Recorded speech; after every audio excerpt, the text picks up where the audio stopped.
की जय।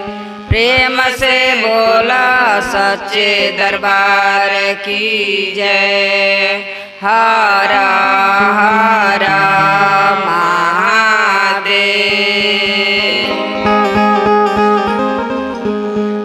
देखिए कि बहना लोग, आप सबके बीच में एक भजन गावे जा रहल बानी।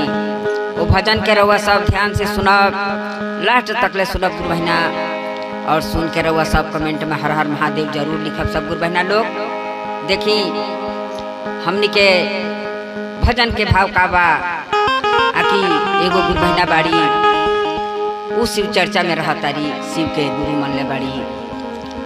तो देखी जरा घरे शिव चर्चा होला, ये गुरु बहना लोग, जरा घरे शिव चर्चा होला ओकरा घरे उंघाई ना लगेला, चाहे पूजा पाठ होखेला चाहे यज्ञ कीर्तन होखेला।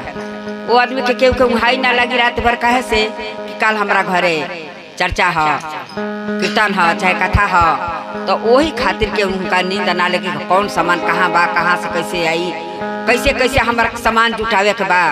वही तरह गुरु बहना अपन शिव चर्चा के फेर में चर्चा करावे के रह, और उनका रात भर नींद ना आवत रहे चर्चा खातिर के कि हमारा घरे सभी गुरु भैया गुरु बहना लो आई लो चर्चा में। तो देखी सुनत सुनत उनकर तनी उनकर ध्यान अब अथी हो गई, और वही बीच में तनी उनकर उंघाई लागी गई। देखी जब नींद लाग जाता तब गुरुजी से कैसे अपन कह तारी गुरु बहना अपन खसू के कैसे अपना भोला दानी से कहतारी कि कईनी हम कावाना खसूर हो नायन वहाँ से दूर कैला गुरु जे।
हम